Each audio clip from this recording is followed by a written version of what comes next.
Hello, welcome back to another episode of Elevated Medicine, our PHA podcast for the summer of 2026. And this is actually a follow-up to a weekly webinar on the IMA on inflammatory bowel disease. I'm going to turn over the program to Stephanie, who will then introduce our guest and proceed. So hopefully you guys enjoy. Hi, everybody. Glad you all could make it and glad to have some exciting news to share with you today. We got Josh Dech. Josh, you were a paramedic before you were a self-taught, um, brilliant critical thinker. Is that right? I was a paramedic before I was just a guy who got curious and read the research, yes. Well, what led you into gut health? Why'd you end up focusing on that after so much, trauma and emergency medicine? It was more about necessity, honestly. Growing up, I was probably 11 or 12, and we used to play baseball, and after baseball, we go over to McDonald's and grab a burger or an ice cream and come home. And my mom would chronically have these bloating bouts and gut issues, etc. Anyway, she'd go upstairs, lay on her side, and it would pass till one night we went up there and she was laying on her side and it wasn't passing. She was getting worse and started to get pale and kind of green and kind of sweaty and a little cold. And my stepdad drove her to the hospital and she went in for emergency surgery that night. Turns out she had perforated her bowel. And so over the next couple of years, she went in that night, she had emergency surgery. They took out 12 inches of bowel, put it in a colostomy bag. And over the years, she ended up having another she had the colostomy reversed, then another 12 inches removed, then another bag, then mesh put in, and her gallbladder removed, then the mesh stuck to her organs, and it was a whole thing. So I was pretty familiar with gut stuff. My dad went through some nasty gut stuff through most of his life, and then it was happening to me in my teenage years. And I figured it was kind of just normal because all my doctors said, well, it's just genetic. Your family has gut issues, so you have gut issues. And I thought, okay, until it hit a critical mass when I was in my early 20s. And I was 15 plus bowel movements a day with blood and mucus, and I lost about 30 plus pounds. The anxiety, like I used to be a paramedic. I loved chaos and car scenes and accidents and all this stuff. And going to the grocery store would give me panic attacks. It was an absolute nightmare, crippling depression, planned my own suicide a couple of times. It was just a really rough spot to be in, medically speaking. But that was all because of my gut. And not, it was like, oh, I was bummed about my gut, but what happens with the neuroinflammation and the brain chemistry when your gut's screwed up. So I went through all of that stuff myself as well. And I already knew by then that if I go to the hospital, they're just going to give me medication. I've been seeing doctors for years. They gave me Imodium to slow the bowels. They gave me Vyvanse for the ADHD. They offered antidepressants for the depression, drug after drug after drug. Nobody looked at what was causing it. And so by that time, I was like, I'm not going to bother going to the hospital. Every patient I ever picked up in the ambulance got the same drug, same reports, more of the same drug or a different drug with a different dose, sent back home, rinse and repeat till they died. I didn't want to do that. So I went outside of that, started looking elsewhere for help, and I started diving into the research and got my gut fixed up. And then one day, and this is my favorite part, somebody came to me because I was talking about it on Facebook. And they sent me a message, said, hey, I've got ulcerative colitis. Can you help me? And I kid you not, Stephanie, I literally went to Google. I was like, what is ulcerative colitis? And I had no idea. And I told her, I said, look, I said, you're telling me, or Google is telling me, that it's this autoimmune genetic condition that nobody can help with. And I looked at the research. I said, I think there's more to this picture. Like it just doesn't add up. And we started working together, and there we were. After about 90 days, she was about 80% improved. And she was actually working with Dr. Salibi for some time before that. So he got on the phone with me. He said, what did you do? Tell me everything. We started sharing knowledge back and forth, and the rest is history. Now we're here. We just published some research together. We've seen nearly 700 cases of Crohn's and colitis have overseen the reversal of. It's Oh, just wow. been a wild journey now so far. So your experience, your personal experience with that really motivated you and pushed you dove for answers, probably almost in a post-traumatic stress kind of fueled study for answers, and then that prepared you and gave you compassion for all these other people you're seeing. That I love that. I love that. I love that you're okay. Are your parents okay? Yeah, my mom, I mean, she's got some lingering stuff because there's a lot of structural damage in there and scar tissue, but she's alive and well. My dad's doing really well. I'm doing phenomenal. You know, I say my measure for where I'm at now to where I was. I remember very distinctly back when I was at my worst in my early mid 20s there, and I was sitting on the couch with my wife, and I bought some ice cream from the store. It was supposed to be sorbet. Said it was dairy free. Dairy upset my gut, and I had a teaspoon. Within minutes, I was in the bathroom, diarrhea, cramping, pain, and now I can sit down and I can eat a liter of ice cream. I wouldn't even be gassy. Oh, wow. Like, so the Yeah. tolerance that you're talking about building is really real. Oh yeah, I talk about it like almost like building this wall, right? I mean, if for those of you who are maybe just on the audio versus a video, if you think about this scale of 1 to 10, 10 is as strong and robust as the defenses you can have, and a 1 or a 1.5 is where most of us are sitting if you're dealing with bowel disease or, any kind of rocky bowel of any kind. And the minute you eat something you shouldn't, that gap closes immediately because there's no buffer. But the more space you put between that state of flaring or aggravation and I mean, whatever it may be, whatever the antigen is, whatever the toxin is, whatever the food is, the more buffer you can put between there through microbiome therapy in care, through residual or building up a healthy gut and gut lining, through working on your nervous system and these reflexes and refluxes, all these different things that you might be experiencing. The further the buffer you can create, the more you can get away with playing around a little bit and you can heal. Because now instead of going from a 2 to a 1 instantly, you're going from a 10 to a 9 and back to a 10. And you give your body the time it needs to heal in between. And it makes a world of difference. So even on that, even if you have a 10, those foods, they still do damage, but so it's not like you're invincible to damage. They still do damage, but you can recover and heal from them much. That would be the idea. I mean, and it's not like I'm permissing saying, "Hey, I damage your gut because you'll recover, you'll be fine." It is still doing damage as long as it's calculable damage and you're the adult making the decision, right? It's like the analogy I give to my clients is if you've got a broken leg, most of us are trying to jump on the trampoline. We're going out for drinks and beers and pizza and we're eating junk food and all the stuff that we're not supposed to eat that's going to destroy our guts. That's the thing that we're typically doing to ourselves. And then we go back and say, well, I want to eat these foods. So your gut relapses. But if you don't give yourself the time to recover in between, then of course you're going to do more damage in your recovery. On the same end, though, if we look at the things that are actively damaging our gut, if we just avoid them entirely, some people complain it's a quality of life issue. So where's the balance then? Because the strict medicine would suggest avoid all those foods like the plague. Don't eat them ever. They're the worst for you. But we have the human experience we want to make sure we measure up to. Because as a coach, for example, as a clinician, we can say here's the black and white best case ideal, but that's never 1 in a million people are going to stick to that, right? Most people are going to go out and have a drink from time to time. Most people are going to have, something that's not ideal for their health once or twice a week. So the question is, like a physiotherapist working with an athlete with an injury who won't stop exercising, the question is, what can we do to get you as close to that goal as we can as quickly as possible in spite of some of these other things? That's really what it looks like, I'd say, for the general population. Well, let me back up for a second. In case anybody hasn't seen the IMA webinar or read the paper that Josh and Dr. Salibi co-authored, I want to just stop here just to encourage you to watch those. They go in the webinar on imahealth.org webinars.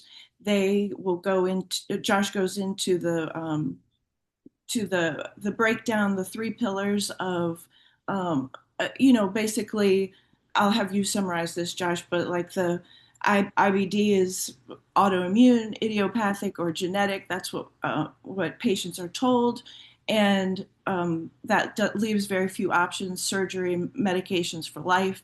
But the bottom line, I feel like in what Josh has found and researched and really proven in his practice is that there is hope. There's real hope there's levers that patients can pull themselves.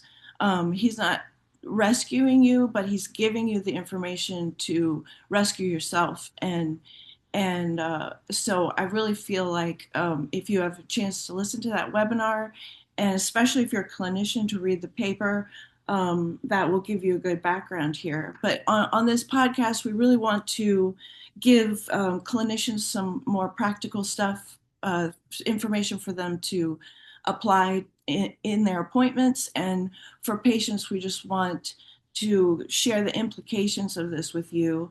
Um, and I just want to, I really do want to get to know Josh more in depth because, I mean, I'm curious about his brain. um, he, Sure. he said, Josh, you have said several things over the years that I've known of you and known you, and they have just stayed lit up like they were written in lightning in my mind. Um, That's and good. like what people need to understand, even you have a framework for understanding the human body that is different from most clinicians. This is at least this is my perspective on you. I guess a lot of the medical field, centralized medicine, sees the body as things like they are smarter than the body, and the body breaks down and doesn't know what it's doing, and you seem to have an underlying respect for the intelligence of the body, and if it's doing something, like you're not as prone to force it Hmm. to do your will as you are to try and understand what it's doing and how can you cooperate with that.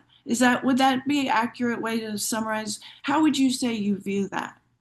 I think you're right onto something there. Generally speaking, my view is that the body knows what it's doing. And we're trying to outsmart one of the most intelligent, in tune, innate systems on planet Earth with just our brains, not realizing that we have not only our brain connected to our entire body, every organ, every system, every nerve, trillions of cells, all interconnected. And my view on this thing actually came from my beliefs and my faith. And I first started saying, not and someone who might not be a Christian or believe in creation anyway might think this is kind of nuts, but just hear me out for a moment. I went with this ideology first and I said, what if everything that medicine is saying is actually under a false pretense? They say, well, these diseases happen because they happen, because your body is faulty, because your DNA is this, because this is broken, just because. And there's no real end in sight. And I took the stance and said, well, hold on. Like I inherently believe that we were created perfectly and intelligently, and our bodies know what they're doing. And we have this intelligence put into us that's so far beyond our understanding. I said, what if? So I stepped back for a minute and said, well, if I'm inflamed, what's the process of inflammation in the body? Well, if I've got an infection, my body inflames to heal me. If I burn my hand, there's inflammation because there's damage to the tissue. Something damaged it, and my body's trying to heal me. If I break a bone and that becomes inflamed, my body is trying to heal me. Therefore, when I get any kind of inflammatory reaction, the definition of inflammation is the body's healing response. It is increasing nerve sensitization. It's increasing blood flow. It's increasing your body's ability to repair those tissues. It's bringing in extra nutrients and white blood cells and all these things. So I said, what if inflammation in the bowel is the exact same thing? What if it's just your body trying to heal you? And that was part of what I dove into the research. And I realized that when they say it's genetic, and if you guys haven't seen that last talk we just did for IMA, definitely check it out because I dove into this a bit more. But the first genetic assumption actually came from the Swedish twin studies, the one that's commonly cited that was back from like 1988 or something. And they went in, looked at the twins and said, oh, yeah, there's this family heritability. Therefore, it must be genetic. And that was followed up on 20, 25 years later, and they determined it wasn't at all. There is weak links in a family that can be passed down, but genes do not cause the disease. We say, well, if it's genetic, then how can you possibly have immigrant cohorts that have been studied coming across from very low prevalence bowel disease societies into high disease societies like Canada and the US? Within a generation, they're suddenly getting bowel diseases just like we are. Their genes don't change when they cross the ocean, right? Their environments, their food, their inputs do. So it can't possibly be genetic. And then we say, well, it's autoimmune. I thought, well, does the body really have the capacity to attack itself? And now, in some instances, yes, we see Hashimoto's, Graves. It looks like the body can attack itself, and I'm not entirely convinced that's actually what's happening. I think we're missing some pieces to see what it's trying to attack. That's another conversation. But at least in bowel disease, that was then proven back in the 1950s. They found some antibodies. Said, oh, we think it's attacking your own tissue. And then that made it to the textbooks. And then 2 years later, they said, oh, it's attacking E. coli and proteins on this bacteria. But by then it was too late. The snowball was rolling. So in the 50s, we said it was autoimmune, disproven, but never caught up to science. They said it was genetic, disproven, never caught up to the rhetoric within the medical system. And then they say it's idiopathic. We don't know what's causing it. And there was a time I believed that to be true, but even just back in 2019, Daniel Piovani, he actually published some literature showing 71 different risk factors for Crohn's and colitis. I'm working on a paper right now that's identifying another 25 and distilling them down to see what's the biggest issues in our world today. And so what we're dealing with is this false doctrine, this false narrative, this rhetoric saying it's autoimmune, genetic, idiopathic. The research doesn't line up. And I only went seeking the research because of my belief system saying, but what if? What if we really are perfectly made? What if our bodies really are intelligently designed? It's not just a mistake. What if? And it turns out so far, it's right. That inflammatory reaction is an intelligent defense mechanism. Now, I know I've been talking for a while here, so I want to give you an opportunity to ask a question about that. But I think there's an interesting theory you might be interested in now about something called interleukin 10, something I'm recently discovering. Oh, tell us Do you that. want me to just jump in? Okay, I'll just do it. Yeah. Um, so there was a new paper that came out recently that said, well, maybe there's an autoimmune reaction. They're finding these antibodies to IL-10, this interleukin 10, which is a calming. It helps turn down the inflammation in the body. Right? Now, these antibodies are saying, well, if your body is producing antibodies to attack this interleukin 10, it must be the reason why your inflammation won't stop because your body is, in fact, attacking its ability to turn off inflammation by damaging this inflammation cooling thing. Um, I don't believe that to be true. I have a theory that what's in fact happening is your body identifies the threat as worse than the inflammation. And so as your body's trying to turn down the inflammation to the threat, it says, no, no, no, we have to keep attacking this thing. And if you won't stop, I'm going to stop you. And so your body keeps trying to calm this inflammation, pushing out this IL-10. And then your body says, we need to get rid of this thing. We need to react to whatever we've been reacting to. You're not going to stop me. So therefore, it begins attacking the IL-10, not inherently attacking it. And that's why you can't turn off the inflammation. I think the inflammation happens first. Your body says, okay, there's so much inflammation, our tissues are being damaged, cranks out the IL-10 to turn the inflammation down. The body then says, nope, we have to keep inflaming. This is a bigger problem than you realize. I'm going to overrule you and I'll attack you if you come near me. Oh, That's what wow. I think is actually happening. Oh, wouldn't that be? Oh, yeah. I have to, I just have to agree with you. I mean, I just on a resonance level, because I, everything that I, everything that I have found to be true is based on that same framework of, Mm, you know, and when you see, I want to say that a lot of the cancer therapies, and one of the things I heard you say like 2 years ago was that you felt like cancer was one of the kind of a defense mechanism or was trying mm, to help us. And when you, and I know Dr. Stephanie Seneff did some research on this, and when she saw that a lot of cancers were hoarding deuterium, she mm. said, why don't we help the body with whatever the cancer is trying to do? Let's lower our deuterium levels.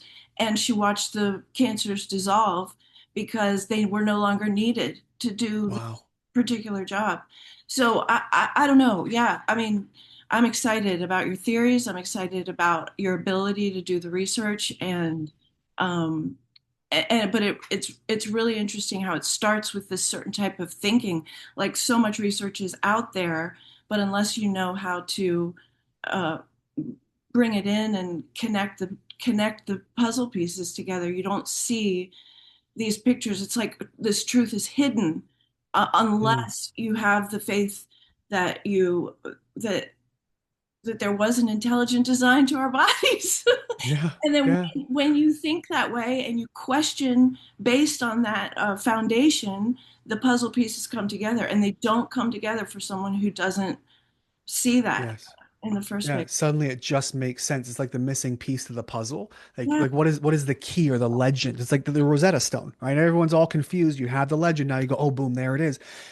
I agree entirely. And once I took that framework, it really changed everything. And I believe that's why I came up with that theory of cancer. I'm glad it's been shown to be true at least one instance, is because if the body's developing cancer, it has to be a defense mechanism.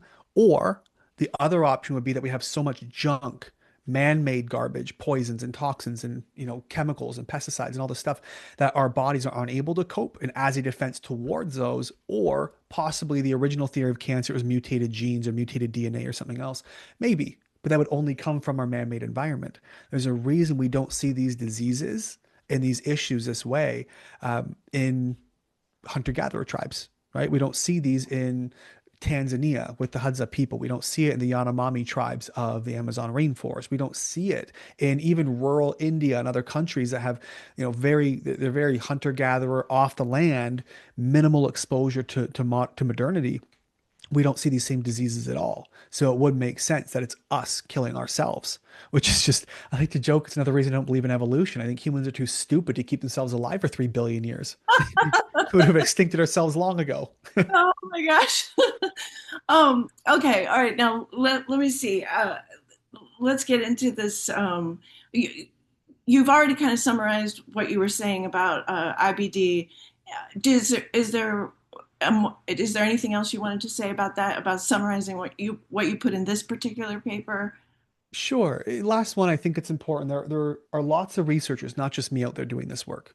Working in IBD and saying, "Hey, there's more to this puzzle." My research paper is simply a conglomerate and a simplification of research already pre-existing.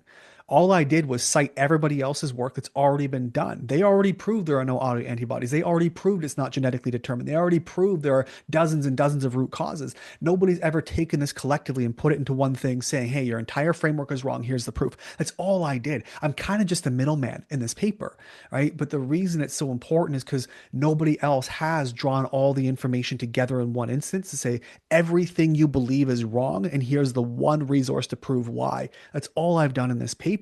And in my future research, I've got 5, 6 papers I'm already working on, which I really need to just work on one at a time.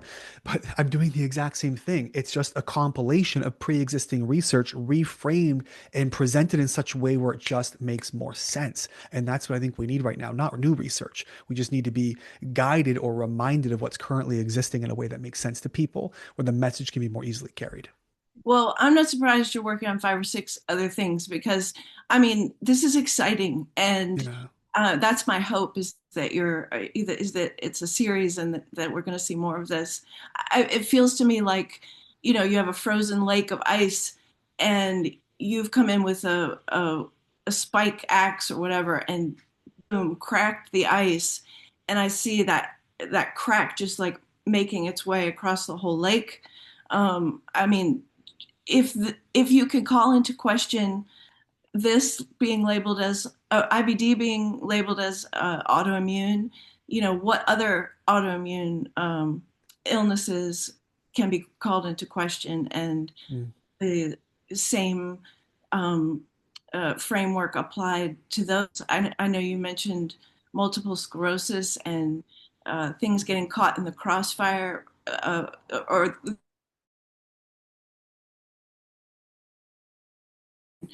and the myelin tissue is being caught in the crossfire of your immune system attacking that. So I'm just excited to see what all your theories lead to.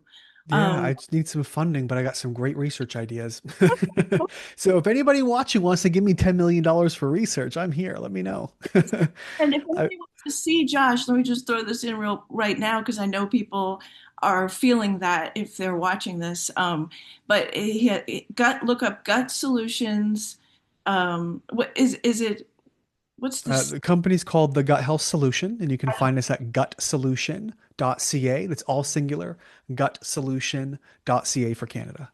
Yes, and make an appointment with Josh.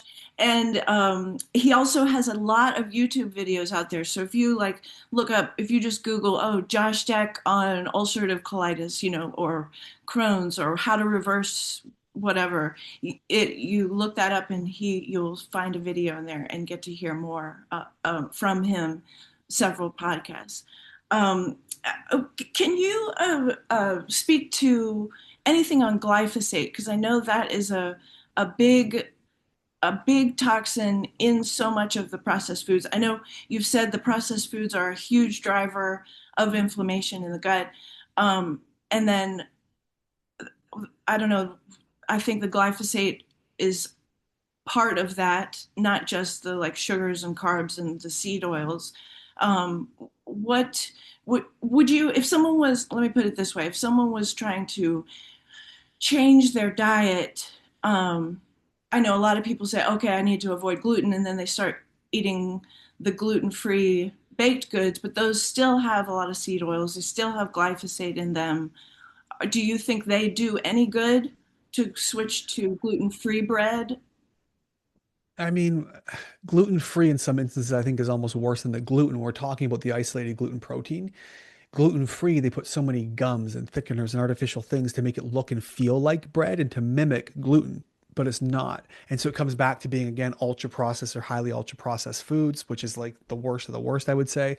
Um, Glyphosate itself, though, they've it's not bad. It's not just that they spray it on all the grains. They also spray it right before harvest as a desiccant, so it's a drying agent. So right before they go to harvest the grain, you get a fresh coating of glyphosate, and then they bring it all up and harvest the grain and grind it up, and you get it in your food. It's found in oats and grains and barleys and wheats and flours and like every grain byproduct you can imagine, and it's atrocious. One of the biggest reasons it got a pass is because they found, well, we compared it to human tissues, it was really, minimally invasive. That's not true. Human tissues, we know it's actually one of the number one drivers, at least in the pesticide world, or technically glyphosate's an herbicide, of non-Hodgkin lymphoma. Well, Bayer, who owns Monsanto, who owns glyphosate, also just so happens to make a drug that treats non-Hodgkin lymphoma. So that works out really well for them. But on the other hand, glyphosate, they say, well, if it's not so bad for the human tissues, we'll give it a pass. What they didn't realize is that the human gut microbiome gets severely damaged. This glyphosate, it's an herbicide. It works specifically in plants by blocking something called the shikimate pathway. Now, what happens though is the same pathway, the shikimate pathway, though, is not really a thing in human cells. What we find is that up to 50% of the human gut bacteria use this pathway. And so by shunting the pathway, you prevent them from duplicating, replicating, or growing themselves in such a way they become, the ecosystem ends up dying off. So glyphosate, though it may be big air quotes, not so harmful to human tissue, which I don't believe, it does damage this metabolic pipeline called the shikimate pathway and up to 50% of your gut bacteria. Therefore, it's horrendous on your gut microbiome. Hmm. Yes, horrendous. Oh, that's just, it makes me have emotions. All right. Okay. So let's say, let's go back to clinicians, or and something for patients to know. If they have IBD or they've been diagnosed with something like that, or they are just having terrible issues, no matter what they eat, and they can't figure out the pathway, what what tests do they want to get in when they go see their doctor? So just so I'm understanding the question correctly, if they're dealing with any kind of Crohn's or colitis specific, you're saying what test should they get when they go to their doctor? Yes, or even if they don't know that it's Crohn's or colitis, and they Hmm. are just at the beginning of this journey. I will preface this isn't medical advice. I'm not a doctor. And even if I was, I wouldn't be your doctor. And so don't take this as any kind of medical advice. I will simply state it as here's what I would do if I was in those shoes. If I had extreme inflammation in my bowel, which I did, if I was dealing with blood or mucus or diarrhea, chronic constipation, whatever it was, the last thing I would do is a colonoscopy. They're Mm. not helpful, right? A colonoscopy tells you what's happening, where it's happening, and how severe it's happening. Great. To what end? Well, to drugs. Those three questions, how severe it is, where and what's happening, does nothing to tell me why it's happening. So for me to go and get imaging done to get this empirical data to see how severe the inflammation is, great. That only tells the doctor what drug to give me and how quickly. It doesn't tell them how to fix it. And so for me, going into a doctor to see this stuff, their tests really are how do I classify this to give the diagnosis, to give the drug to get you out of my office. Mm. So there's really very little a doctor will typically do. And having seen nearly 700 people now with Crohn's and colitis, unfortunately, when we go in, I'll ask, hey, I want this set of blood labs. Maybe we're looking at mold and mycotoxin exposure, some of the bloods that you'll see from like Richie Shoemaker, for example. You do C3A, C4A, TGF beta 1, VIP, like different markers that can show reactivity to mold and mycotoxins. Maybe we want to see, an immune profile. See what the lymphocytes are doing, not just on like a CBC, but maybe we want to check all of the CD56 and CD16 and 17, all these different markers rather. I'm getting my numbers screwed up because I'm not a specialist that way. I have help. But anyways, you want to see these really huge immune profiles. And we go to the doctor and say, can you draw these? I had one guy who came back from a note with his doctor, big line across the paper, said no. So I wrote the rationale. I sent the letter. I said, here's what we're looking for. Here's why. Here's our suspicion. No. And so oftentimes you have to go through specialized labs, or the clients whose doctors did oblige and give them some of the blood work. They gave them just enough to get them off their back, but not enough to make the reading actually useful. So we drew a bunch of blood that gave us not enough information to interpret it properly, therefore became a problem. And so I'm not saying don't see your doctor. That would legally get me in a lot of hot water. What I am saying is it's if you're looking for a root cause functional approach, relying on your doctor is not the right answer because they do not have the tools to give you those answers. Mm. Yeah, that's heavy. So, so step outside the system, see a functional medicine provider. I mean, Mm, that's the thing is even a lot of functional medicine providers aren't making they're giving, like you said on the webinar, they're giving a lot of nutraceuticals and different things, mm. Plant-based medication, yeah. uh, but the patients are still coming away saying, I'm still having these issues, I'm still having these flares. Um, what do you eat? Personally, Yeah. this morning I had a pound of beef for breakfast. A whole pound. Whole pound. Okay, so do you do the thing where you source your meat from organic farms, or are you getting it from the grocery store? I do. Yeah, there's a reason I don't go on vacation very much. I spend all my money on other things like food. I'm a good guest if I go over to family's house and they're using inorganic ingredients, they're using grocery store beef. I'll eat it. I'm not fussed. But when I buy it for myself, I do. I shop. There's a local farm here in Alberta I go to. Everything's pasture raised, grass fed, finished, fully organic, like the way beef was meant to be. And it is such a huge difference. Like when you go into the grocery store, a lot of the times that beef is dyed. They'll either use red dye or they'll like dip it in fresh blood or myoglobin and make it all bright and shiny and they put it on the shelf. This beef, it's purple. Like it's a dark purpley brown. And the quality of the fat, instead of being a marbled white, is like a yellow. It's a huge difference in the taste, the flavor. All you want is salt on it. And it's perfect. It's very different beef. And they've actually tested, there's been a lot of independent farms with their grass-fed, finished, organic, pasture-raised beef. And they tested it to grocery store and found anywhere from 4 to 12 times more nutrient value in their beef than versus the grocery store conventional beef who's fed barley and candy and all kinds of garbage to fatten them up. So it is a very big difference in the quality. And so, I'll eat pound of bacon. And again, it's same farmer does these pigs. I'll have a pound of beef or ground beef or skirt steak or whatever they have that's available, that's affordable. And that's my typical go-to for myself. I probably Okay. eat 2 pounds of beef a day. Outside of that, I will eat, fruits. I don't eat a lot of vegetables, but I will in the winter. I'll make soups with, carrots and potatoes and onions and stuff. I do think a lot of those things are good for you, but I've got a whole other theory on the plant problem.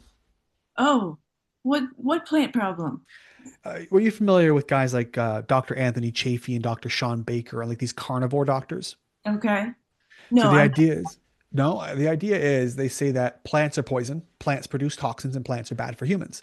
And 99% of plants on planet Earth, if you try to eat them, will kill you, but you could safely eat 99% of animals on Earth, typically, right? Now, those are obviously rounded numbers, but that's the idea that plants produce poisons. Every plant, from a berry to poison ivy, they're all toxic and trying to kill you and trying to protect themselves, which, I agree with to a degree. But if we look at the shining example that we have for at least the gut microbiome and diversity, I brought it up before, is the Yanomami tribe. They were previously uncontacted Amazonians. They sequenced their gut bacteria. They found anywhere from 1,000 to 1,600 unique microbial species in their gut, whereas us in North America average 150 to about 300.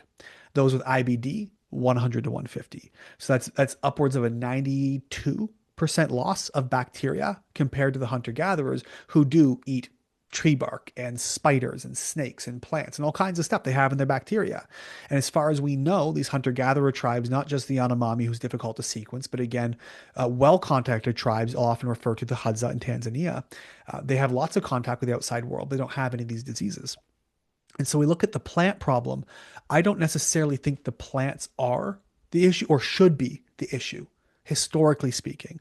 I think what's happened is we've produced so much of the GMOs that the plant materials that were designed originally for us to eat are no longer what they're supposed to be. So it's like putting crap fuel or cheap fuel into a gas tank that's supposed to be high performance. It's going to cause problems over time.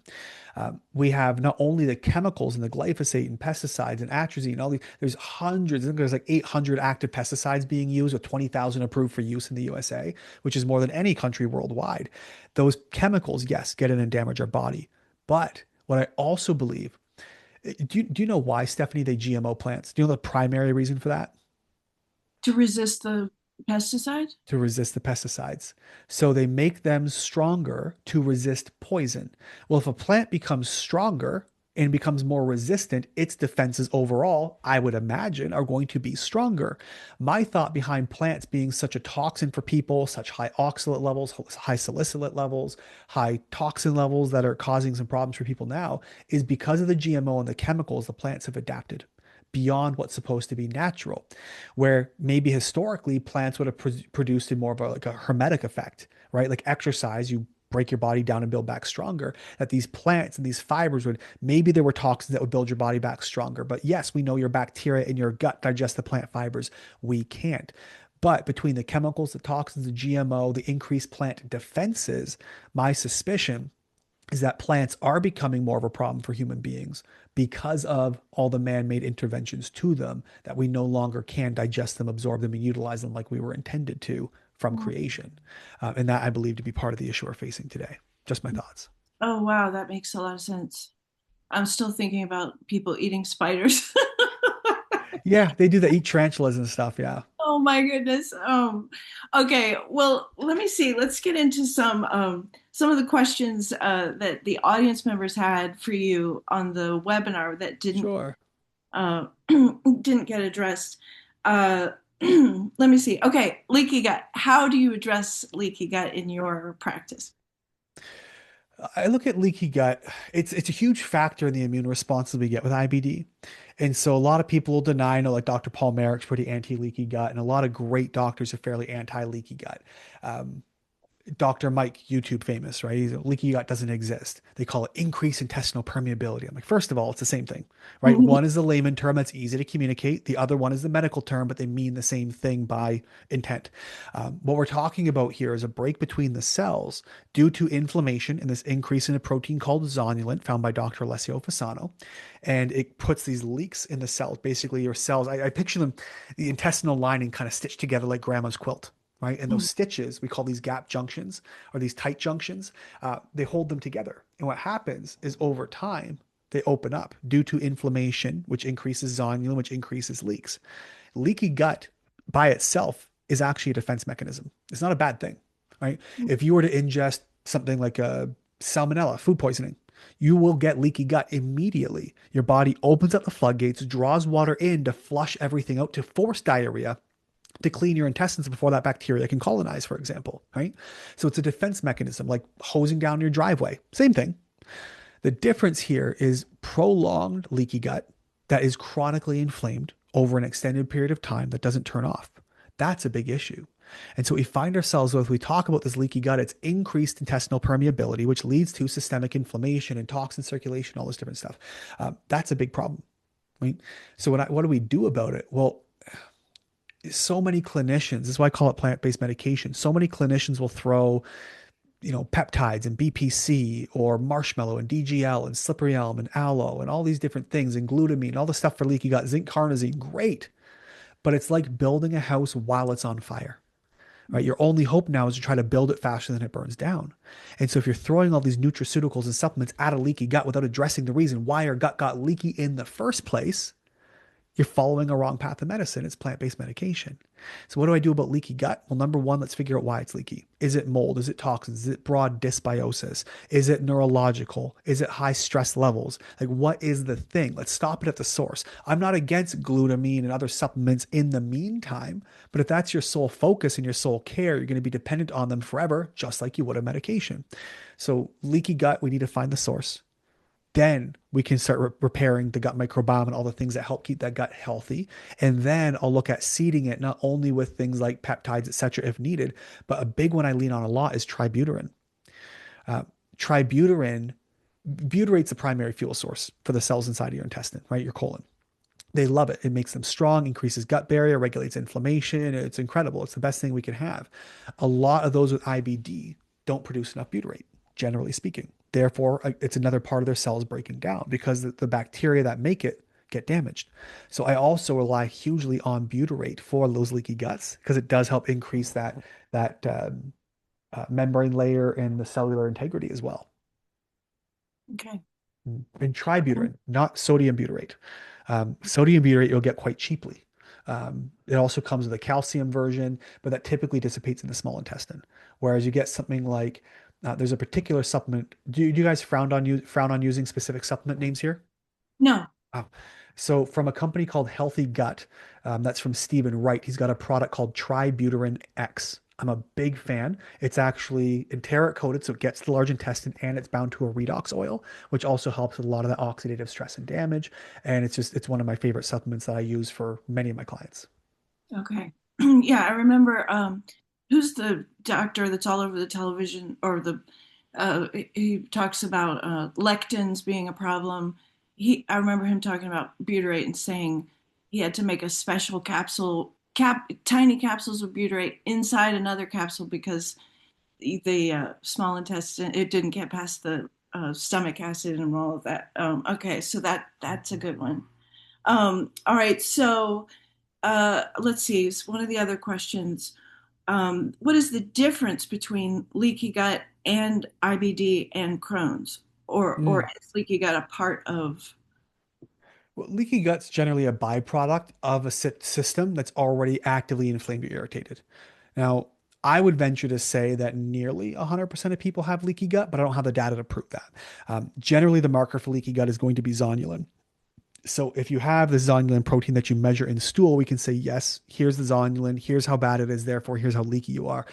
My suspicion is that there's a bit more to leakiness rather than just zonulin. Inflammation, by definition, weakens the integrity of those structures, therefore, could be leaky. But outside of that, leaky gut being a symptom, when we look at Crohn's and colitis fit under this IBD umbrella, right? So it's inflammatory bowel disease. That means Crohn's or colitis. Now, I mean, there's different types of colitis, collagenous and microscopic and lymphocytic. There's pancolitis and proctitis and, all these different types of itises, but they're all col and itis. Col means colon, itis means inflammation. Whatever kind of colitis you have, it's inflammation in the bowel. Crohn's is inflammation anywhere from mouth to anus. You can even get sores on like perianal fissures and sores and stuff as well, which is like the outside of your butt. So Crohn's is marked by what we call these Peyer's patches. We see different patches of inflammation, and they go very deep. And this is where we see a lot of ulcers and fistulas and strictures. That's Crohn's disease. The entire digestive system, colitis to the colon in its more surface area. That's really the differential. They do use different immune pathways as well, but the root causes, from what I can tell, after 700 plus cases, it's the exact same. Crohn's, colitis, diverticulitis, IBS, it's all the same. I've even working on a theory right now that Crohn's is just, and colitis are just IBS. They're just worse, or it's happening in a genetically susceptible person. Because when we look at the actual numbers behind them, it's a little bit staggering. And I'm actually working on just a simple video I'm going to put on social media talking about the correlation between the two because the data itself is a little bit shocking. Hmm, okay. All right. Along the same lines of diagnosing, if someone has poor digestion, doesn't react well to gluten, fried foods, or dairy, does that mean they have IBD? No, it just means they shouldn't eat those foods. All Right? I mean, it's like, hey, right. Every time I jump off this building, my ankle gets sprained. Does that mean I got a broken ankle? It's like, no, stop jumping off the building. You don't have to have celiac to have a gluten sensitivity. Fried foods are fried foods, right? It's highly oxidized, highly inflammatory oils. And the studies, when they pull these oils apart and say seed oils are safe, they're looking at just the omega content themselves. They're not looking at the detergents and deodorizers and chemical processes and extreme heat levels and all these different things to say like what's in the oils themselves, right? Because there's no, they're not natural. They're so far from natural. And the Yeah. minute you have to manufacture a food is the minute you need to stop eating it. If dairy is giving you a problem, don't eat the dairy, right? Like, if I walked into my wall every day and hit my face, I'm like, I got to figure out how to make my face stronger. Just stop walking into the wall, right? But this is the human. It's a great question though, because, and this isn't throwing shade at the person who asked the question. I think it's such a great question because it really frames up one of the biggest reasons we're in this bowel disease epidemic is not only our environments and the chemicals sprayed and the junk in our water, but also the things we electively choose to put into our mouths. That's a massive part of it. When we compare the data from a lot of these East Asian countries, going through Taiwan and Singapore and rural China, especially Southeast, when we look at the differences between us and them, not only is it antibiotic consumption, but it's our ultra processed food, which is up to 67% of our diet and only 5 to 20% of their diet. There's a reason we have up to 25 times more bowel disease than they do, right? Per capita. That those countries, that Southeast Asia population is about 35% of the global population with 3% of the global bowel disease. Whereas we take the Anglosphere of Canada, US, UK, and Australia, New Zealand, who is 6% of the globe, they have 60% of the bowel disease. The biggest factor is, yes, their chemicals and antibiotics and ultra processed foods. So, my philosophy is that if you can't hunt it or farm it, you shouldn't be eating it. And if you're going to, just know you're actively doing damage. Just hope you can recover from it. Mhm. Well, and that just to go back to what you eat and what you were saying about the vegetables and how they've been altered and everything. When people buy seeds to make their own gardens, I'm just trying to, um, save them some trouble. But are are are there special seeds they can buy that Mm. aren't genetically modified?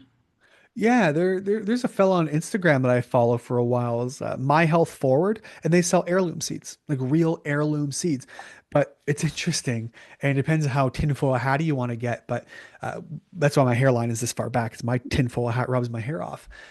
But when I look at this, there's a farmer actually went viral recently on Instagram who was talking about his heirloom corn that he's had grown next to GMO corn. Nothing has changed, but he tested the aluminum levels in the soil because that's what's sprayed in the air through all those chemtrails. It's a lot of aluminum that's in that. And the GMO plants, the ones that are owned by Bayer and Monsanto and like the food giants, they're doing just fine. They're growing. But the natural heirloom, because of he blames on the aluminum levels, is that they're dying. They're not producing crop anymore. And so, making sure soil quality is pure, that's going to matter as much as the seed you're planting it in, unfortunately. Okay, that's good advice.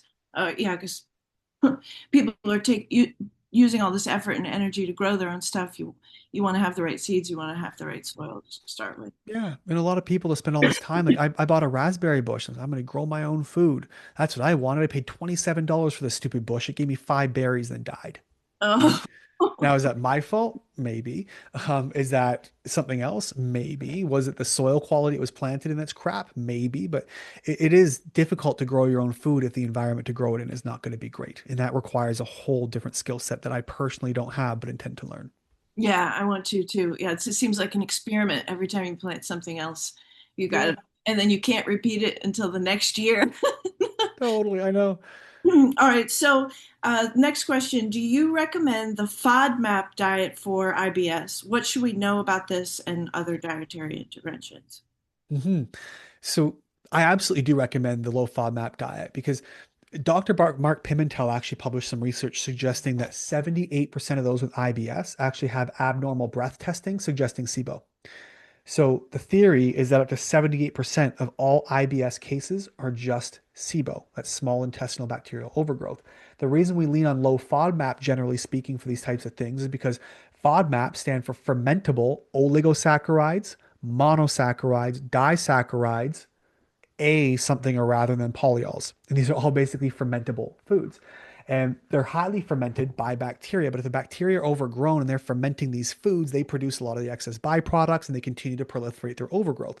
Low FODMAP is good because you start starving out some of those overgrown populations. Right? Okay. That's why. So if you have IBS, the odds are you have SIBO, small intestinal bacterial overgrowth.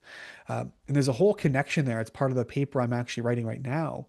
Like we know 61% of Americans have weekly symptoms. They complain of like heartburn, abdominal pain, bloating, diarrhea, constipation. Depending on the criteria to measure IBS, there's Rome 3, recently updated to Rome 4. Under the Rome 3 criteria, 15% of the population had IBS. Under Rome 4, it's like 5 to 8%. But what they changed, they added one extra bowel instance per month, and suddenly it excluded 60% of the population, which is stupid. So I think the Rome 3 is probably more accurate. But long and short, you could argue up to 15% of the population has IBS diagnoses. And then there's an argument that 70 to 80% of people with IBS type symptoms don't seek medical attention. So we could have a lot more people with IBS. We also know that IBS is a risk factor by IBD. It actually, those who have IBS or a history of IBS through the IBD, they've done the studies and they found it's between 8.6 to 15 times the risk of having Crohn's or colitis. And if 78% of IBS is actually SIBO, when we run the math, you could argue that roughly 53% of Crohn's colitis cases are downstream SIBO cases. Hmm. Right. So maybe it started with IBS and SIBO, and then it got worse and worse and progressed until it became Crohn's colitis in a genetically susceptible person. And or it was something that flipped very quickly, like a toxin or something else due to that genetic susceptibility. So, anyways, to answer that question roundabout, I think FODMAPs or low FODMAP is a great way to go. If you have IBS, it's probably the first place I would start anybody before even bothering with investigation and medical testing. Okay. For SIBO, I guess they're asking low FODMAP or SCD diet. Which one is Mm. better? But if you already said you would start them out on the low FODMAP right away. Yeah, low FODMAP's a great way to go. SCD might be very helpful as well. So SCD stands for specific carbohydrate diet. It's quite restrictive for most people, but it's a great diet because what it does, the idea was in ulcerative colitis that it starves out some of the specific bacteria. They've used it for Crohn's as well, but it starves out some of these microbes that are going to be overgrowing and causing problems. So similar to the low FODMAP diet, you'll see they reduce grains and ultra processed food and a lot of fermentable things as well. So they're very much under the similar vein. I would say that the SCD would be likely more restrictive for you than low FODMAP. So if you're having trouble with food and discipline that way, start with low FODMAP and then progress. Okay. And what about somebody who has no gallbladder? What would you recommend for them? If you've had your gallbladder removed and haven't dealt with the reason why it got removed, that's where I start. Those people need additional liver support because the gallbladder doesn't screw itself up, right? The bile becomes thick and sluggish as it goes into the gallbladder, or the gallbladder, it can't move from there, therefore turns into stones and other things. But I look at the liver first. If your gallbladder is all screwed up, it's because of your liver, because of something else. Toxins in the environment.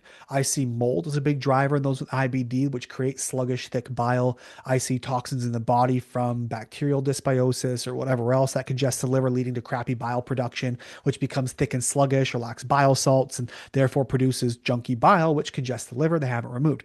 So having the liver removed or the gallbladder removed doesn't fix the liver or the thing that congested it. That's my first stop. Second to that is ox bile. I will give somebody, any of my clients, if they've had their gallbladder removed, I give them ox bile.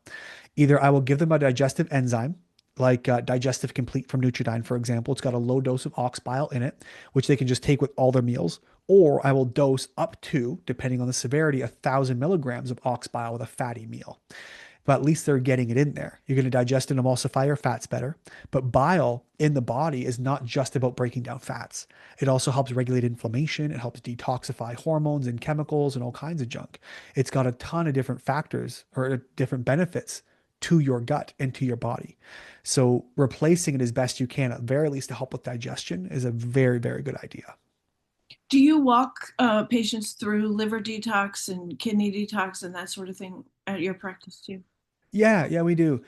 Liver and kidney detox is a bit of a point of contention, at least in the conventional medical space, is say they detox naturally. The point is they're detox organs. And I say, yes, I agree. They naturally detox natural exposures to our environment.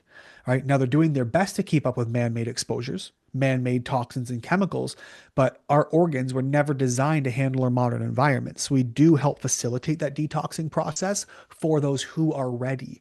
But some people make a big mistake and they try to detox too fast or too soon. They make themselves very, very sick. Hmm. Yes. All right. You told us about your take on colonoscopies. Oh, are there any medical schools that you are interested in or that you would recommend to people who want to study medicine, but they don't want to be misled? That is so far to my purview, unfortunately. I have no idea. I got I, friends of mine who are doctors. No, it's a great question, right? I got lots of friends who are doctors and they go to medical schools, and the medical schools are typically all bought and paid for. But for those who are already have gone through medicine and they are either a nurse or a doctor or some kind of, medically certified physician through the traditional system, that's when I look at something like PHA, Priority Health Academy, as a secondary. Now, it may not be, as formal as like the IFM or the Institute for Functional Medicine. I think that's also a great way to go. But either way, you're getting education, be it more formally structured or be it in a cohort setting or helping educate each other and bringing in specialists who do their thing.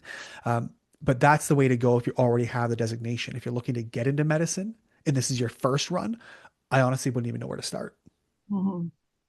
I know that's too bad. Hmm. Yeah, I'm sure someone around will know, but consider things like FDN, right? They're more health coaching certifications, but my entire team of practitioners, they're all FDNs, functional diagnostic nutrition practitioners. And they have excellent training, right? And Mhm. that's why I bring them on. Then we work with them for about 6 months before they even take their own groups on because we have to, it's a very highly specialized field. But those types of schools offer really great resources for the natural profession. Yeah, and I think that's within Dr. Salibi's vision. He wants to create a school where people can come learn what the plants can do, learn how to, like you're talking Mm. about, go through the layers of what's the root cause, what's uh, the nail in your foot, what's the beginning of the Yeah, causing those the drivers. problem. I mean, on that note, then now that we're talking about it, I would explore before I'd explore something like becoming an MD, right, through traditional medical school, I'd probably look at becoming a TCM first or a naturopathic doctor, right? There's so many other things I would look at first, and knowing what I know now, but I also recognize like Western medicine's amazing for surgeries and emergencies and advancements, but is an awful job and downright criminal a lot of other things that happen. So it's something I've been asked all the time, like, why don't you go back to medical school, become a doctor? I'm like, I don't want to. I want to be as far away from the entire system as possible. I have no interest. Mhm. Yeah, I know Yeah. what you mean. Yeah, one of TCM or the Ayurveda. Um, Yeah, any of those would be great. yes.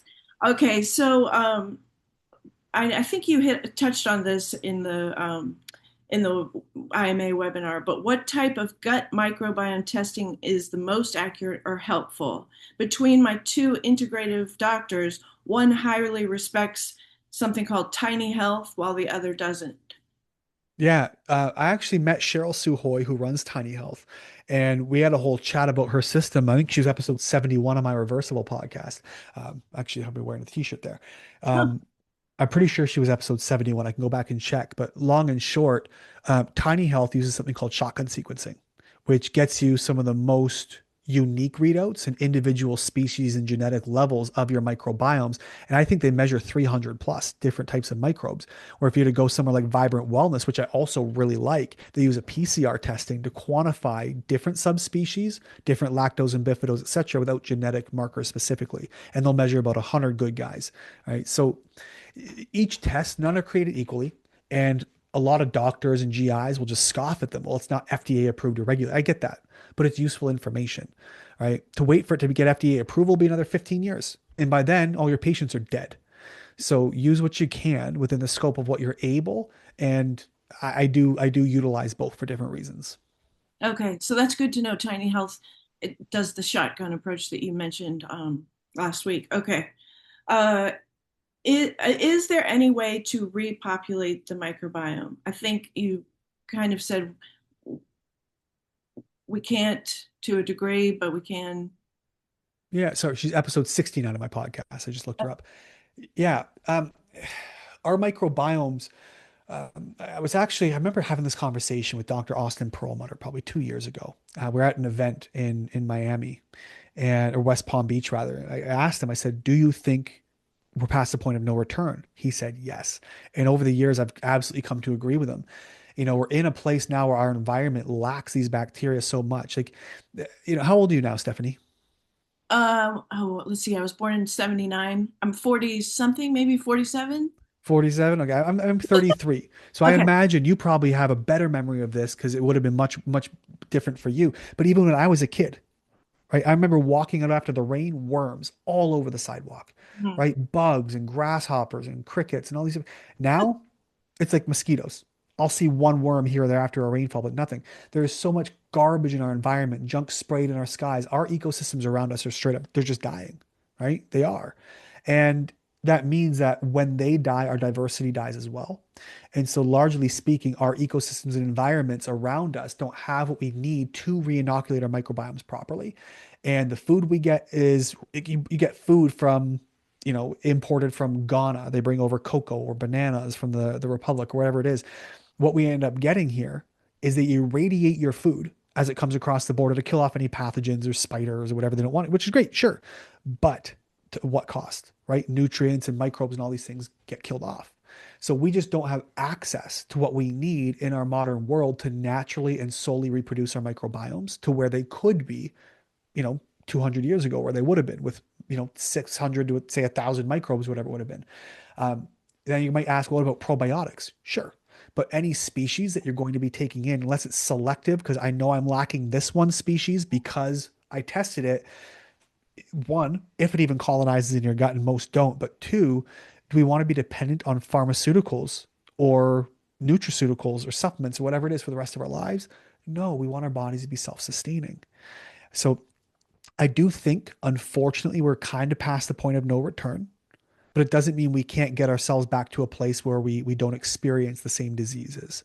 You know, Travel, do things, go out in your garden, right? Go garden and then bite your fingernails covered in dirt. Like don't bother washing your hands. This is how humans used to live. My wife, when she was a kid, she grew up in a small town on an acreage property. Her mom always had a garden. She'd go out and pick a carrot and just like rub it off on her shirt and then eat the carrot with the dirt on it. Like that's how humans were supposed to get everything, not chlorinated carrots and sprayed in different chemicals and toxins. Like it's just such a different world. So our only hope, in my opinion, is to go further backward to the more natural way of living, not further forward now, or now even polluting water with data centers and all this crap. Like it's only going to get worse if we keep this up. Okay. Um, okay, so if someone is doing a carnivore diet, how would you suggest they support their microbiome? That in itself is an interesting question. So Ben Azadi and Dr. Pompa actually ran a small experiment for 90 days with Ben. They took his microbiome, they did like $8,000 worth of lab testing. They measured his entire microbiome before and after and his blood work and this and that. And a lot of his inflammatory markers after 90 days on strict carnivore from a well-rounded, more ketogenic, but also plant involvement diet, they actually found four new keystone species in his gut after having gone carnivore. And everybody, all the experts, even the labs said, if you go this route, you're going to lose bacteria. He gained more. Hmm. And so carnivore, I don't think is necessarily a problem. We have to ask is for how long? I would imagine, I don't have any evidence on it, but I would imagine that over time, if you restrict carnivore, you would generally lose more microbes than you would be introducing. Generally, unless you look at the Inuit in Canada, a lot of them, they'll live on seal blubber and raw meat and they just eat that. Well, a lot of microbes in the ocean. So if you're eating a seal who's gone down, they're diving around eating fish and krill and whatever they are, they're going to get microbes in their body as well. And then you eat them and their organs, so you're getting inoculated in one way. So I think there's different ways to do it. But if we're talking like going to the grocery store and buying steaks, I believe humans are supposed to eat cyclically. In the wintertime, unless you prepared a bunch of foods, you're going to be eating mostly meat because that's what's available because nothing is going to grow. It's going to be meat, it's going to be fat. In the summer, what grows on the trees and in the ground? Well, you get your potatoes and your plants and your fruits and vegetables, things that might grow more naturally. So I'm a big believer in eating seasonally what will be available in your natural region. So in the wintertime, I'll eat more meat. And in the summertime, I eat more fruit with my meat, for example. Mhm. And I think that goes along with the deuterium studies too. The eating locally is a big part of that, because of the electromagnetic fields and things like that. I Um, could see that. That's very interesting because your body will adapt to your environment in so many ways we probably don't even know. Uh, Completely unrelated, Stephanie, but I have a fun theory about astrology. Right? We look at like Virgos, for example, I'm born in September, I'm a Virgo, and we tend to have this very logical type of reasoning, tend to be generally speaking, toot my own horn, but moderately intelligent at the very least. Like there's just certain traits, whereas Gemini might be a bit more erratic and they might have these big personalities. I have a theory that lines up with geology or astrology rather, is that based on the position of the sun and the moon, based on the tides, the electromagnetic poles and fields of the earth at that time, it actually helps reshape your brain and your development, which helps lead to between nature and nurture these different personality types. And we know magnetism matters. I did an experiment in third grade. It was for my science fair project. My buddy and I put magnets in soil and grew plants to see if the magnetism would actually change the growth of the plant. And I mean, I was in the third grade. I don't remember if I tracked anything properly, but I do remember reading some books at the time of veterinary medicine who was experimenting as well with using magnets around broken bones inside casts. And they did find it helped improve healing faster. So that one could reason based on the magnetism or the electromagnetic field of position of the sun and the moon and the planets, that it could change your development as a baby in the womb, therefore leading to some of these different personality traits or different types of unique individuals, which is where astrology could have some merit. So I forget how we got to that conversation. Yes, eating seasonally, I believe there is a lot to it that maybe we just don't have the data enough to sway people's minds to believe. yes. Yeah, I would say that's right. I know it's just those that data. I know we need the data, but it's hard to get. And until you have it, nobody wants to believe you. And then once you do have it, it Yes. takes 17 years to make its way to medicine. Ugh. Okay, all right. Is kimchi a good source of bioavailable probiotics? Are there pathogen risks in consuming it? Kimchi is actually touted as one of the better ones for sure, along with sauerkraut and any fermented veg. Generally speaking, you'll be getting lactobacillus and bifidobacterium, largely lactose through your fermented foods, which is great. Be careful with store bought though. I mean, are there risks of pathogens? They do so much batch testing with fermented foods. I imagine you'll be fine. Like food safety is pretty on top of those things. I think you're actually at more risk making it yourself if you're not using clean containers. But I'm an advocate for making yourself because then you know what's in it. On that note, if you are going to buy store-bought kimchi or sauerkraut or any kind of ferments, watch out because instead of actually fermenting with live bacterial cultures, they will use lactic acid to give it that broken down sour acidic taste. So it feels and tastes fermented, but it's not actually full of microbes. It's an artificial fermentation flavor. So watch that. You want to say live bacterial culture, salt water, and then your vegetable. That's what it should be. Um, and so, to that regard, yes, fermented foods, out of all the things, with regular consumption, seem to have the best effect towards colonizing in the gut as opposed to like probiotics off the shelf. Okay. And just so everyone knows, when Josh says colonizing, he means you're not just introducing the bacteria, but it starts to have a family and you Yes. know Yes. grow and take on its own life there. Okay, so why do you think so many people are now being diagnosed with pancreatic insufficiency and being told they need to be on enzymes like Creon or Zenpep for the rest of their lives? Mm. I think Creon is actually criminal. It's lipase, amylase, and protease. That's a $4,000 a month pharmaceutical, which is crazy. It gets so expensive. You can buy the exact same bottle from New Roots called Pancreatin, Now Foods for like 25 bucks on Amazon. Like it's the exact same thing. I think Creon's criminal. I don't know if there's any difference. I've tried to look and I can't find anything to say there's a difference between the $4,000 bottle and the $30 bottle. It's just all a big scam. But outside of that, I see a lot of this pancreatic insufficiency in specifically bowel disease. I think it has a lot to do with inflammation. I think it has a lot to do with even the quality of like the common bile duct, right? So you'll take a lot of enzymes and pancreatic bicarbonate. This will come through the common bile duct, which shares with the liver and gallbladder, right? So it goes through, it's called the sphincter of Oddi. So you've got this from your liver to your gallbladder as little tubes that run through that go into the entry part of your small intestine. That same common bile duct there, it actually is another tube that traces back to the pancreas and it joins up to go into this what we call the duodenal bulb right at the small intestine. And if that entire tube is congested because of thick, sluggish bile flow, which is one of the biggest things I see congested or messed up in those with Crohn's and colitis, it would just be an entry problem. It's not that the pancreas itself is underproducing, it's that it can't get where it needs to go. That could be a simple explanation for what seems like a very complex problem. Hmm. Right? Yes, Just congestion. congestion. Okay. Can you reverse pancreatic insufficiency with diet? Yeah, I mean, with diet, maybe, maybe not. But if you're eating, Chick-fil-A and Taco Bell and drinking booze on the weekends and snorting cocaine, yeah, you're probably gonna have a problem. There's lots of room for improvement there, right? Yeah. But for those who are eating really healthy and living in a moldy environment, if that mold is causing thick, sluggish bile, therefore congesting the pathways or the physical tube structures in which your body uses to get enzymes into your intestines, which they're measuring in stool, saying, hey, we have this insufficiency, then start with the liver and the environment, right? Diet's a very small part of that. But in those cases, I'll use, PC, phosphatidylcholine. I'll use tudka, milk thistle, dandelion, gentian, artichoke, ginger, all kinds of bitters to actually improve that bile flow to decongest those pathways. And I will put them on digestive enzymes so you're digesting your nutrients and absorbing. In the meantime, test the stool in 3 months and let me know what your pancreas is looking like. Hmm. Okay. Oh, that was so great. Okay. All right. This is a question. If someone is diagnosed with Crohn's disease, or IBD, is it common for them to also be diagnosed with other autoimmune diseases? Yes. There are really three main pillars to this autoimmune table that we want to look at. The first is going to be genetics. The second is what we call like an antecedent or a trigger. The third is leaky gut.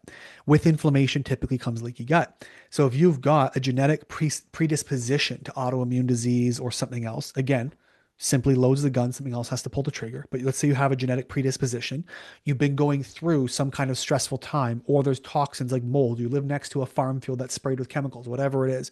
And then you have leaky gut and dysbiosis, you're more prone to autoimmune disease. Like these, you will never have an autoimmune condition, or nearly 100% or that was a poorly worded sentence. Nearly 100% of all autoimmune conditions have leaky gut attached. And that's something like Dr. Amy Myers, she's got the book, I think it's called the autoimmune protocol. But anyway, she talks about this too, how all of her autoimmune disease clients she sees or her patients, it was all leaky gut. It was at the root of it. So to answer the original question, what was the original question? I got a little bit far off there, Stephanie. Common for them to have other autoimmune Oh, diseases. yes. Yes, it is. So when you have one, you're more likely to get the others. Because look at it this way. We get sick for three reasons. It's toxins, microbes, and deficiencies. That's it. Nothing, you can name any kind of illness or cause for illness, it fits under those umbrellas, right? A toxin could be chronically high stress or chronically high blood sugar. It could be ultra processed food or mold or chemicals or alcohol or stress or whatever it is, or toxic to your body, right? Microbes are parasites, viruses, bacteria, fungi. And then you've got your deficiencies of everything from good quality relationships and quality sleep to rest and relaxation to vitamins, minerals, amino acids. These are the things your body needs. So if you have toxins, microbes, and deficiencies, or you could put slash imbalances, you get sick. Now, let's say that sickness lets in more toxins and they start to latch into some of your tissues. Your body is more prone to infections. Maybe now we get that's what's called molecular mimicry, where now something's happened, there's toxins, etc., and you develop thyroid Hashimoto's. Well, gluten is a big trigger for thyroid. Through molecular mimicry, some of these proteins look like thyroid, can increase your immune responses, and then your body can actually increase the attack on the thyroid. So we can see that as well, right? But then the other thing is, well, if you're full of leaks, you're full of toxins. Your body is already more inflamed. If those toxins are embedding into other tissues, your body might start attacking those tissues to try to get rid of the toxins, or again, more molecular mimicry. We see things like food poisoning. It's the number one cause of SIBO, is actually what's called autoimmune SIBO or post-infectious IBS, where you get food poisoning, say Salmonella E. coli. And then there's this, your body creates these CD/TB antibodies to some of these toxins, but then also your body has something called vinculin. These are proteins around the nerves inside your intestines, which are responsible for motility or that migrating motor complex, right? Moving food through your intestines. So you get food poisoning. And then your body creates antibodies. Well, through the process of molecular mimicry, these CDTB antibodies look similar to the vinculin. So your body makes these anti-vinculin antibodies and starts attacking the nerves. Therefore, your bowel slows down and things over ferment, bacteria overgrows, and now you get SIBO, right? So the more things you have wrong, what I'm getting at in the round picture is yes, through leaky gut and other infections, you're more likely to get more autoimmune diseases. But the more things you have wrong, the more things that go wrong.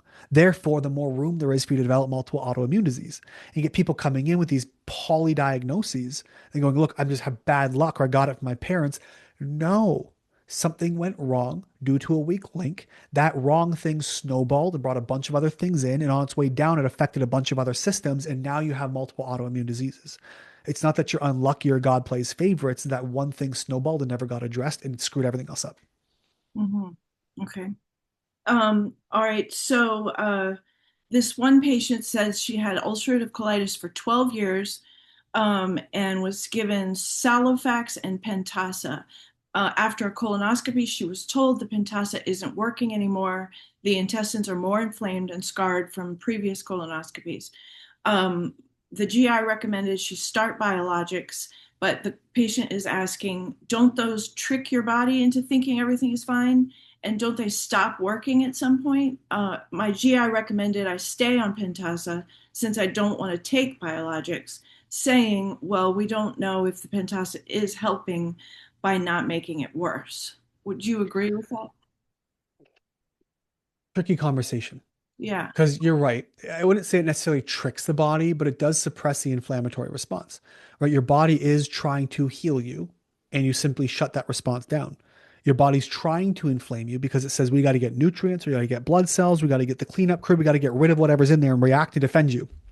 And in that process, you become inflamed. But because it can't get rid of what's in there, it stays inflamed. Those tissues start to break down. So we take biologics and immune suppressing drugs to shunt or stop that inflammatory response. So you feel good, but the infections are still ongoing. Eventually, your body will find a way around it. It'll start recruiting other immune pathways, or that drug, your body develops antibodies, whatever it is, because it's saying, nah, dude, I gotta fix this issue. And you're trying to prevent me. I'm smarter than you. I know better. Let me do my job. Right.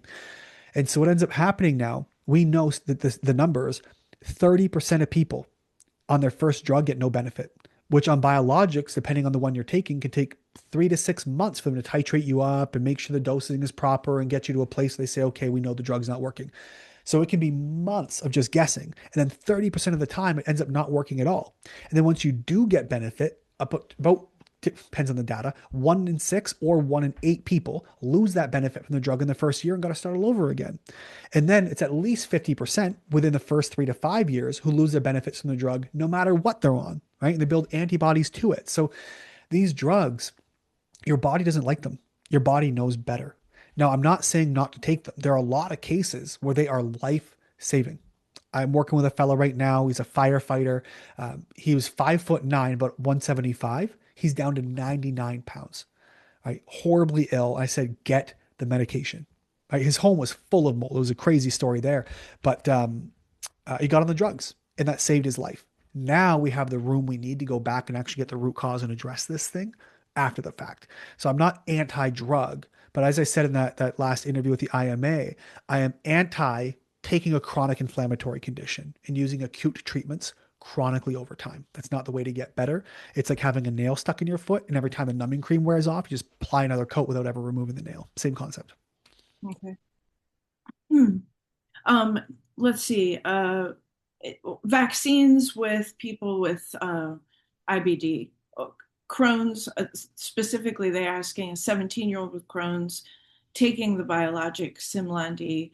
Um, would you recommend or would you agree with their doctor that they need a meningitis vaccine?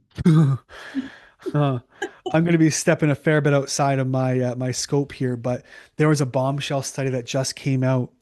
Nicholas, I've been following him for years, and it slipped my mind. Anyway, um, he's big on breaking all these stories and stuff on medicine. And there was a bombshell study that 22 of these different conditions and diseases, 100% of the vaccinated people had them. And some of these neurological disorders, ADHD and autism and neurodevelopmental issues, etc., they showed up in 0 cases of people without vaccines.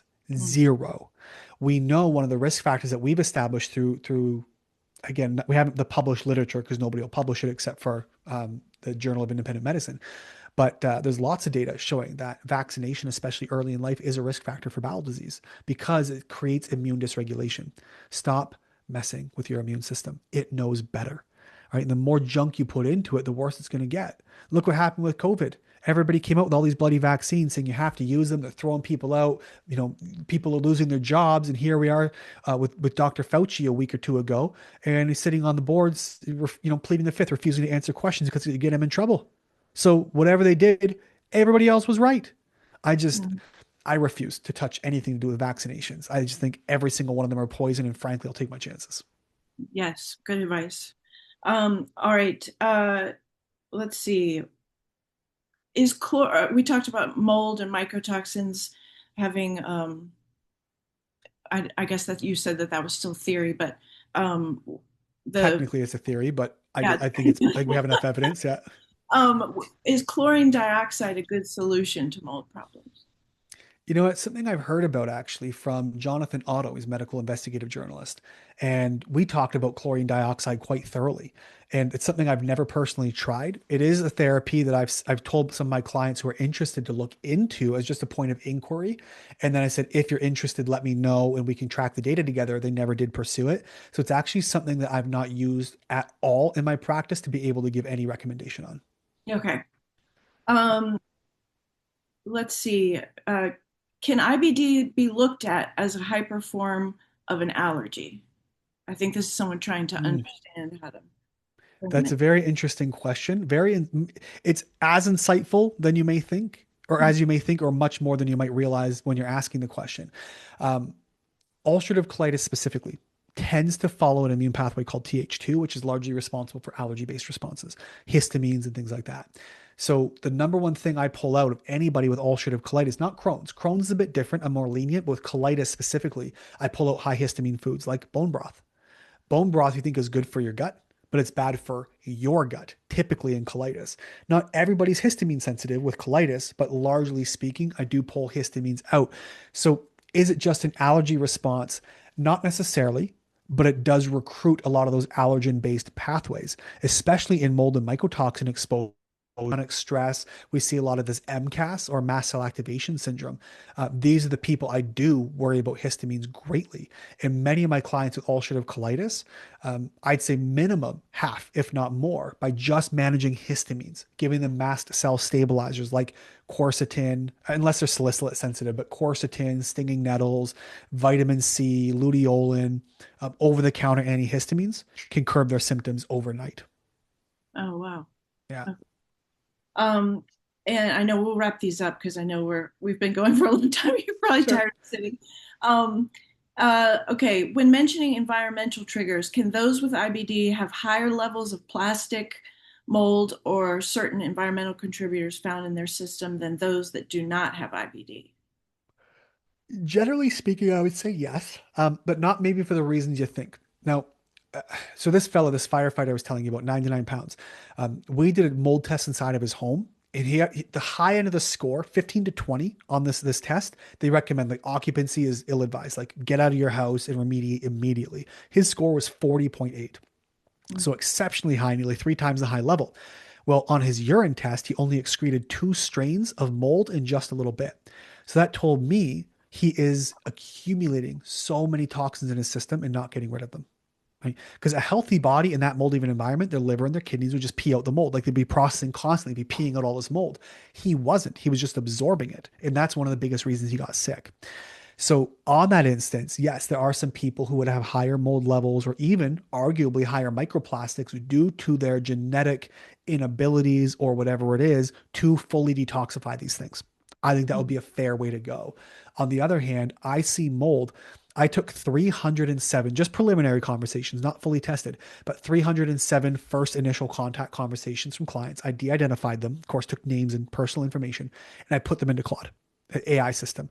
And I said, how many of these people during our conversations were either confirmed or strongly suspected to have mold as part of their history? It was 87% of Crohn's and colitis were either confirmed, like, yes, I was living in mold actively when I got sick, or that house smelled really bad, or there was mold in another building in the apartment or another room in the apartment somewhere that we know was there, or we smelled it every time it was wet, wet, wet. I remember that musty smell, but I never saw the mold. Those are the conversations, 87%. So I think it's a huge part of the process. And yes, there's a mechanistic connection we can make between mold and the inflammatory pathways and colitis and Crohn's as well. But there's been no one study to say for sure they cause it. We're just making the connection going, well, these inflammatory pathways are active in Crohn's and colitis, and mold pushes these pathways up. Therefore, it's the same thing. Mold could be a cause. And then we look at what mold does to the body, and we look at the data from broiler chicks and cattle and other things that we have. We can draw the connection with a little bit of critical thought. And then you can argue, well, how do you know? Well, we removed the mold and dealt with it, and they got better. Mhm. Right? So the proof to me is already there. Yeah.